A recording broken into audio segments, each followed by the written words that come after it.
बच्चों, कैसे हैं आप सभी लोग। आज हमने जाना है हेटेरोट्रॉपिक न्यूट्रिशन को डिटेल में। इससे पहले वाले लेक्चर में हमने किसके बारे में जाना, हमने ऑटोट्रॉप्स के बारे में जाना, हमने फोटोसिंथेसिस के बारे में जाना। आज हम जानेंगे what is heterotrophs, what is the type of heterotrophic nutrition, सब कुछ डिटेल में। चलिए शुरू करते हैं। Are you ready? सबसे पहले हम लोगों ने बात करनी है हेटेरोट्रॉपिक न्यूट्रिशन होता क्या है। हेटेरोट्रॉपिक न्यूट्रिशन बच्चों कुछ नहीं है। हेटेरोट्रॉपिक न्यूट्रिशन का सीधा सा मतलब है, हेटेरो का मतलब होता है अदर, ट्रॉपिक का मतलब क्या है, न्यूट्रिशन। यानी कि ऐसा न्यूट्रिशन, ऐसे ऑर्गेनिज्म जो अपने फूड के लिए क्या है, किसी और पे डिपेंड करते हैं, जो अपना फूड खुद से नहीं सिंथेसाइज कर सकते हैं, जो खुद से नहीं बना सकते हैं, उसे हम क्या कहते हैं, हेटेरोट्रॉप। यानी ऐसे ऑर्गेनिज्म जो अपना फूड खुद से नहीं बना पा रहे हैं, अपने फूड के लिए किसी और पे डिपेंड कर रहे हैं, उसी को हम कहते हैं हेटेरोट्रॉपिक मोड ऑफ न्यूट्रिशन। और जो ये न्यूट्रिशन परफॉर्म करते हैं उन ऑर्गेनिज्म को कहते हैं हेटेरोट्रॉप्स। ठीक है, यानी कि which organism to depend another organism for our food. यानी जो अपने फूड के लिए क्या है, विच ऑर्गेनिज्म, थोड़ा सा आपको बता दें, विच ऑर्गेनिज्म टू डिपेंड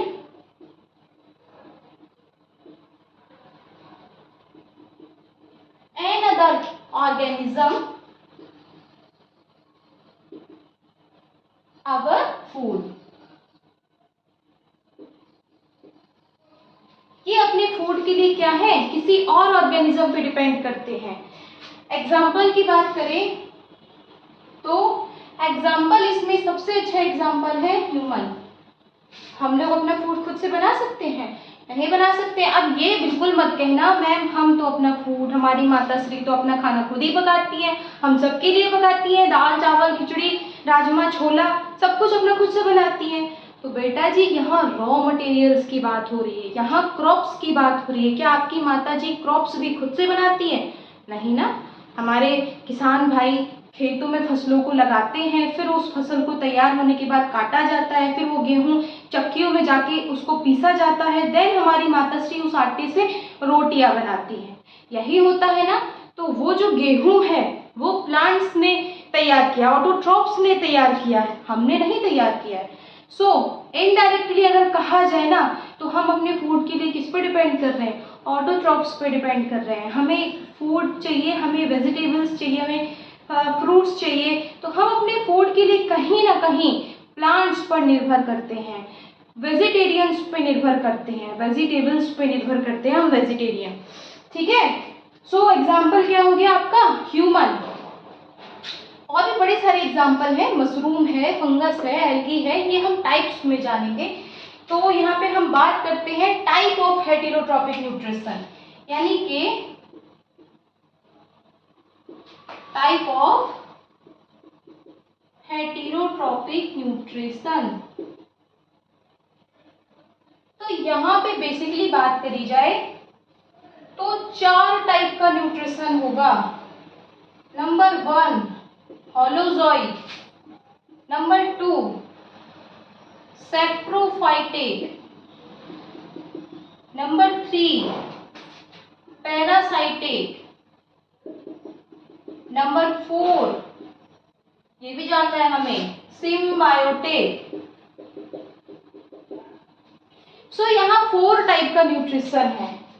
सबसे पहले बात करते हैं होलोजोइक। ये जो होलोजोइक न्यूट्रिशन है, जो हमने एग्जांपल अभी देखा है ह्यूमन हेटेरोट्रॉप्स तो होते ही हैं, वी आर हेटेरोट्रॉप्स। ह्यूमन क्या है, हेटेरोट्रॉप्स है। हेटेरोट्रॉप्स अभी मैंने बताया, वो ऑर्गेनिज्म जो हेटेरोट्रॉपिक न्यूट्रिशन परफॉर्म करते हैं उनको हम क्या कहते हैं, हेटेरोट्रॉप्स। तो ह्यूमन क्या है,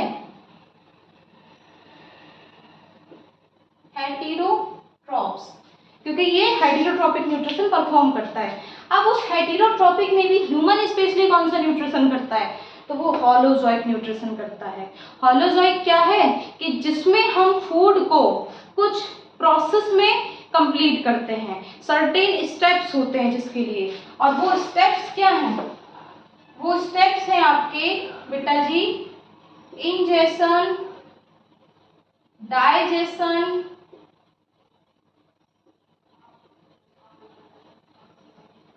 एब्जॉर्प्शन और एक्सक्रीशन।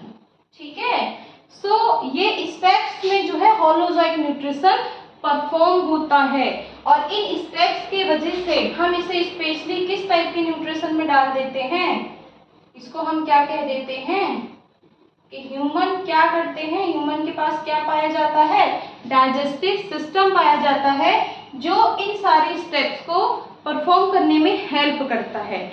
देखो मैंने बहुत पहले वाले लेक्चर में ये बात की थी कि सिस्टम बनते कैसे हैं। ठीक है, थोड़ी सी फिर से यहाँ पे एक बार जान लेते हैं थोड़ा सा, इससे आपका रिवीजन भी हो जाएगा। ये जो डाइजेस्टिव सिस्टम है, ये जो ह्यूमन बीइंग है कैसे बना है, तो ह्यूमंस जो हैं, ह्यूमन की बॉडी किससे मिलके बनती है, सेल से मिलके बनती है ना। हमने सबसे पहले वाले लेक्चर में सेल के बारे में जाना था। तो ह्यूमन की बॉडी किससे मिलके बनी है, सेल से मिलके बनी है। सेल्स क्या है, ये डिवीजन करने की कैपेसिटी रखते हैं, यानी 1 से 2, 2 से 4, 4 से 8 मल्टीपल टाइम्स डिवाइड करते हैं और डिवाइड करके क्या बनाते हैं, टिश्यू बनाते हैं। ये जो टिश्यू है कुछ नहीं है, ग्रुप ऑफ सेल है। ये क्या है, ग्रुप ऑफ सेल है, यानी कि जहां पे सेल्स डिवाइड करके एक से ज्यादा नंबर में हो गए, उनका ग्रुप बन गया, उसी को हमने क्या कहा, टिश्यू कहा। एनिमल टिश्यू हम आगे के लेक्चर में बात करेंगे, अभी हम यहाँ एनिमल टिश्यू की बात नहीं कर रहे हैं। ठीक है, क्योंकि टिश्यू में भी बड़े सारे टिश्यू होते हैं, एपिथेलियल टिश्यू होते हैं, मेरिस्टेमेटिक टिश्यू प्लांट्स में अगर कहा जाए, तो हम यहाँ टिश्यू की बात नहीं कर रहे हैं। सो सेल से बना टिश्यू, फिर टिश्यू भी डिवाइड करते हैं और ये डिवाइड करके क्या बनाते हैं, ऑर्गन बनाते हैं। ऑर्गन माने कि आपका लीवर, आपका पेंक्रियाज, ठीक है, लीवर, पेंक्रियाज, ठीक है, और इससे गॉल ब्लैडर, स्टोमक, इस तरीके से क्या है आपके बड़े सारे स्टोमक, ऑर्गन बन गए। ऑर्गन क्या करता है, ऑर्गन आगे चल के बनाता है ऑर्गन सिस्टम। ठीक है बेटा जी, यानी कि यही ऑर्गन जब एक साथ जुड़ जाते हैं तो क्या बन जाता है, ऑर्गन सिस्टम। ऑर्गन सिस्टम माने कि जैसे कि आपका ये देखो, थोड़ा सा आपको दें, ये mouth, oesophagus, stomach, large intestine,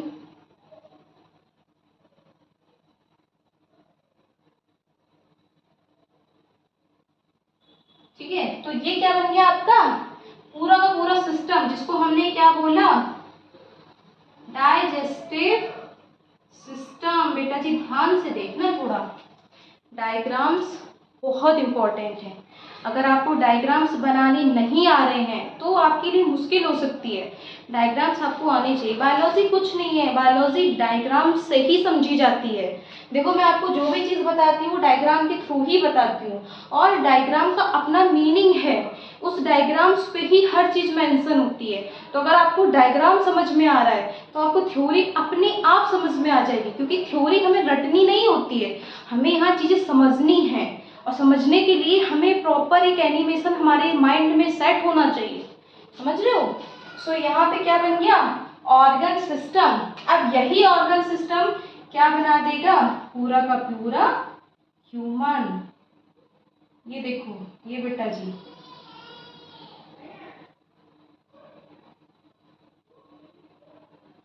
बन गया ना।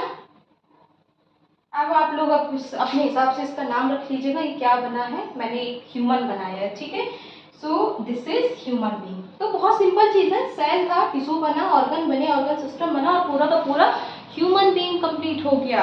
तो ये सिस्टम बनने की प्रोसेस आपको समझ में आ गई होगी I think. So holozoic nutrition में क्या होता है, होलोजोइक न्यूट्रिशन में जो आपका ऑर्गेनिज्म है वो क्या करता है, सर्टेन स्टेप्स में अपने फूड के प्रोसेस को कंप्लीट करता है, खाना खाने की प्रक्रिया को कंप्लीट करता है, ठीक है, जिसमें इंजेक्शन, डाइजेशन, एब्जॉर्प्शन, एक्सक्रीशन, इस तरीके से ये स्टेप्स हैं। थोड़ा थोड़ा इनके बारे में जानते हैं। डाइजेस्टिव सिस्टम कुछ नहीं है, आपका माउथ से स्टार्ट होता है। डाइजेस्टिव सिस्टम जो है ये 2 टाइप का होता है, ठीक है। यहीं पे थोड़ा सा हम इसकी बात करें तो डाइजेस्टिव सिस्टम में एक तो होता है आपका कंडक्टिंग पार्ट और एक होता है आपका कंडक्टिंग पार्ट होता है, दूसरा क्या होती है इसमें डाइजेस्टिव ग्लैंड। तो एक है आपका कंडक्टिंग पार्ट, दूसरा है आपकी डाइजेस्टिव ग्लैंड। डाइजेस्टिव सिस्टम में ये कंडक्टिंग पार्ट क्या है? कंडक्टिंग पार्ट है जो आपका माउथ से स्टार्ट होता है और एनस पे जाके एंड करता है। माउथ से स्टार्ट होता है और एनस पे जाके एंड करता है, जिसमें क्या क्या आ जाता है आपका माउथ आ जाता है। माउथ के बाद आपका क्या है? ईसोफेगस है। ईसोफेगस बेटा कुछ नहीं है, फूड पाइप है, ठीक है। फूड पाइप को ही हम क्या कहते हैं? ईसोफेगस, जो हमारी खाने की नली है, ठीक है। तो हमने खाना खाया, खाना यहाँ से अंदर आया फिर पेट में पहुंचता है, ठीक है। सो यहाँ के बाद क्या आ जाता है आपका ईसोफेगस यानी फूड पाइप, और फिर उसके बाद क्या आ जाता है आपका स्टोमक, ठीक है। सो स्टोमक, और स्टोमक के बाद क्या आता है आपका small intestine, large intestine. Stomach आया, स्टोमक के बाद आपका small intestine, large intestine and आपका लास्ट क्या आ जाता है? एनस। सो यही आपका ये कंडक्टिंग पार्ट है, कंडक्ट कर रहा है आपके पूरे सिस्टम को, ठीक है। और डाइजेस्टिव ग्लैंड में क्या है आपका? डाइजेस्टिव ग्लैंड में आपकी 3 है, 3 चीज आपको पढ़नी है इसमें। लीवर, सिलाइवरी ग्लैंड, बेटा जी जगह कम पड़ रही है, चलो मैं यहाँ लिख देती हूँ, ठीक है, आप कंफ्यूज मत करना, मैं यहाँ लिख रही हूँ उसको। Salivary gland, liver and pancreas. So 3 आपकी डाइजेस्टिव ग्लैंड है और बाकी का पार्ट आपका कंडक्टिंग पार्ट है, ठीक है। सो यहाँ से आपका डाइजेस्टिव सिस्टम हो जाता है। और डाइजेस्टिव सिस्टम में इंजेक्शन क्या है? कुछ नहीं है बेटा, फूड इनटेक करना, फूड को लेना माउथ के अंदर, माउथ में पहुंचाना, वही क्या कहलाता है आपका इंजेक्शन। डाइजेशन क्या है? इस फूड को ब्रेक डाउन करना, यानी कि आप देखो चपाती खाते हो, रोटी खाते हो, तो क्या पूरी पूरी रोटी सीधे निगल लेते हो? नहीं ना, आप मुंह में आपने रोटी का टुकड़ा रखा, अब उसको आप दांतों से च्यू करते हो, चबाते हो, है ना, तो वो बिल्कुल क्या बन जाता है? बोलस बन जाता है, लुगदी टाइप में कन्वर्ट हो जाता है ना, और हमको फिर मीठा भी लगने लगता है क्योंकि उसमें स्टार्च मिक्स हो जाता है, तो वो हमको मीठा लगने लगता है एमाइलेज की हेल्प से। एमाइलेज जब उसमें पहुंचता है तो वो कार्बोहाइड्रेट को तोड़ देता है और स्टार्च ग्लूकोज में कन्वर्ट कर देता है, ठीक है। ये बहुत बड़ा स्टेप है और इसमें लेक्चर बहुत बड़ा हो जाएगा।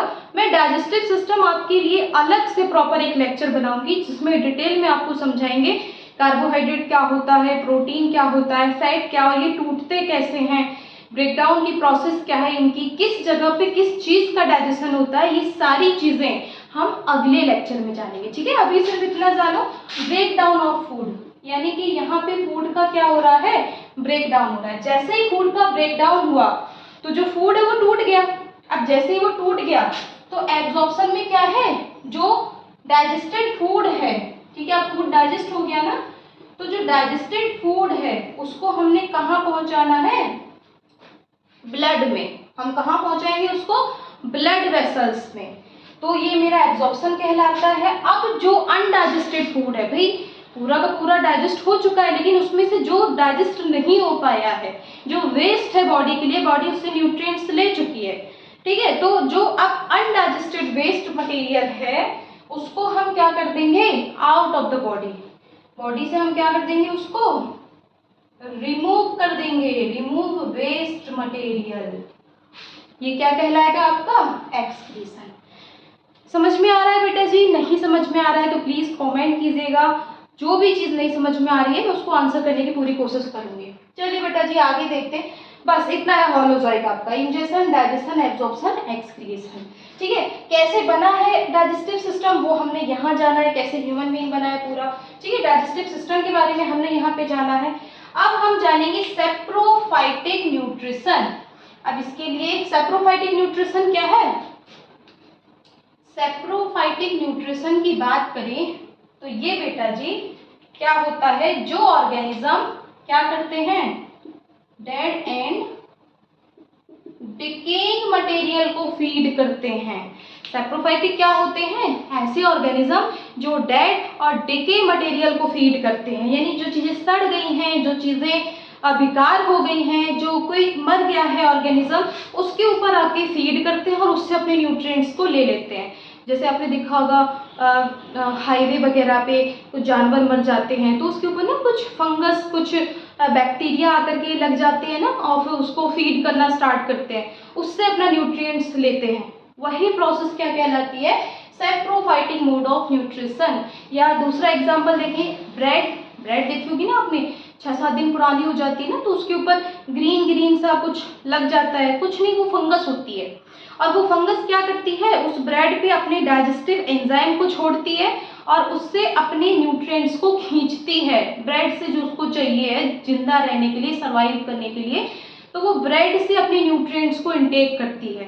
तो क्या हुआ, डेड एंड डिकेइंग मटेरियल पे फीड कर रहे हैं ना, इसी को हम कहते हैं saprophytic mode of nutrition. Example की बात करें तो एग्जाम्पल है आपका फंगस, मशरूम, ये सब क्या है, ये सब आपकी saprophytic mode of nutrition perform करते हैं। ठीक है, अगर इतनी बात समझ में आ गई है तो थोड़ा सा पैरासाइटिक को भी जान लेते हैं। पैरासाइटिक बहुत सिंपल है। पैरासाइट हम किसको कहते हैं? जो हम पे डिपेंड भी है और हमको हार्म भी करता है। कहते हैं ना कि ये बड़ा पैरासाइट नेचर का है। क्या मतलब है इस चीज का? कि वो आप ही पे निर्भर कर रहा है, आप ही से अपने लिए चीजें खींच रहा है, उससे आपको फायदा है, आपको उससे कोई फायदा नहीं लेकिन उसे आपसे बहुत फायदा है। तो ऐसे लोगों को हम कहते हैं पैरासाइटिक नेचर के लोग। तो पैरासाइट क्या है? जो हमारी ही बॉडी को एज अ होस्ट यूज कर रहा है, हमारी बॉडी से अपने लिए न्यूट्रिएंट्स खींच रहा है, बदले में हमको बीमारियां दे रहा है। यानी कि जैसे मच्छर है, मच्छर क्या करता है, मच्छर हमारी बॉडी पे आके हमारा ही खून चूसता है और बदले में हमको मलेरिया पहुंचा देता है। तो क्या है, क्या वो हमारे लिए अच्छा है? नहीं, वो पैरासाइट है, पैरासाइट ही तो हुआ। या फिर बहुत अच्छा एग्जाम्पल है, जैसे बचपन में देखा होगा कुछ बच्चों के ना जुएं पड़ जाते हैं बालों में, तो वो जुएं जो है, लीच जो है, वो क्या करती है, वो आपके ही ब्लड को सक करती है और उससे अपने न्यूट्रिएंट्स लेती है, बदले में आपको हार्म भी कर रही है, आपको पेन दे रही है, आपको इरिटेट कर रही है, जिंक प्रोवाइड कर रही है। तो उससे आपको कोई फायदा नहीं है लेकिन उससे आपसे बहुत फायदा है, वो आपको एज अ होस्ट यूज कर रहा है। तो इसे हम क्या कहते हैं? पैरासाइटिक। यानी कि जो हमारी ही बॉडी को एज अ होस्ट यूज कर रहा है, हमसे न्यूट्रिएंट्स ले रहा है, बदले में हमको हार्म भी कर रहा है। एग्जाम्पल की बात करें तो लीच। ठीक है, अच्छा अभी लास्ट आता है सिम्बायोटिक। सिम्बायोटिक क्या है? सिम्बायोटिक का एग्जाम्पल देख लीजिए। सिम्बायोटिक का एग्जाम्पल है लाइकेन। बहुत अच्छा, लाइकेन। ठीक है, अच्छा यहाँ पे क्या चीज है, यहाँ पे सबसे अच्छी बात होती है, ये दोनों ही एक दूसरे के साथ इतना अच्छा बॉन्ड बनाते हैं कि दोनों एक दूसरे को कुछ ना कुछ फायदा पहुंचा रहे हैं। यानी कि जैसे लाइकेन में क्या है ना, लाइकेन में फंगस यानी आपका एल्गी और आपका फंगस, इन दोनों के बीच का क्या है, कॉम्बिनेशन है, जिसको हमने लाइकेन कहा है। तो फंगस क्या कर पा रहा है, फंगस की जो जड़ें होती हैं, फंगस में हाइफा होते हैं ना, जो वो जड़ों के अंदर तक घुस के मट्टी से एब्जॉर्ब करने के, वाटर को अच्छी क्वांटिटी में खींच रहे हैं, मिनरल्स को अच्छी क्वांटिटी में खींच रहे हैं, जिससे प्लांट्स क्या है और अच्छे से ग्रो कर पा रहे हैं। बदले में जो उस पर एल्गी है वो क्या कर रही है, फोटोसिंथेसिस बहुत अच्छे से कर पा रही है। तो एल्गी फोटोसिंथेसिस करके फूड बना रही है, बदले में फोटोसिंथेसिस अच्छे से हो पाए इसके लिए फंगस क्या कर रहा है, वाटर और न्यूट्रिएंट्स प्रोवाइड कर रहा है, किसको? एल्गी को। तो एल्गी ने फोटोसिंथेसिस करके फूड बनाया, तो फूड किसको दिया उसने?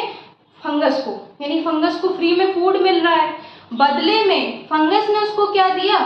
एल्गी को वाटर और मिनरल्स अच्छे से मिल पाए, जिससे वो फोटोसिंथेसिस और अच्छे से कर पाए। तो देखो दोनों को एक दूसरे से फायदा हुई ना। उसने उसको फूड दिया और बदले में उससे क्या लिया? Minerals and nutrients. इस चीज को हम क्या कहते हैं? Symbiotic nutrition. बस दैट्स ऑल। आपका हेटेरोट्रॉपिक न्यूट्रिशन कंप्लीट है। न्यूट्रिशन आपका पूरी तरीके से कंप्लीट है। हमने फोटोसिंथेसिस को भी जाना, हमने डाइजेस्टिव सिस्टम को जाना, सारी चीजें हमने एक एक करके जानी है। अब जो आपका लाइफ प्रोसेस में नेक्स्ट चैप्टर है वो होगा रेस्पिरेटरी सिस्टम। तो अगले लेक्चर में हम किसकी बात करेंगे? रेस्पिरेटरी सिस्टम की बात करेंगे। अगर आपको लेक्चर पसंद आया है तो लाइक कीजिए, चैनल को सब्सक्राइब कीजिए, जिससे आगे और अच्छे से मैं आपको लेक्चर दे पाऊँ और अच्छे तरीके से आपको नॉलेज प्रोवाइड कर पाऊँ। तब तक के लिए बने रहिए। Thank you so much.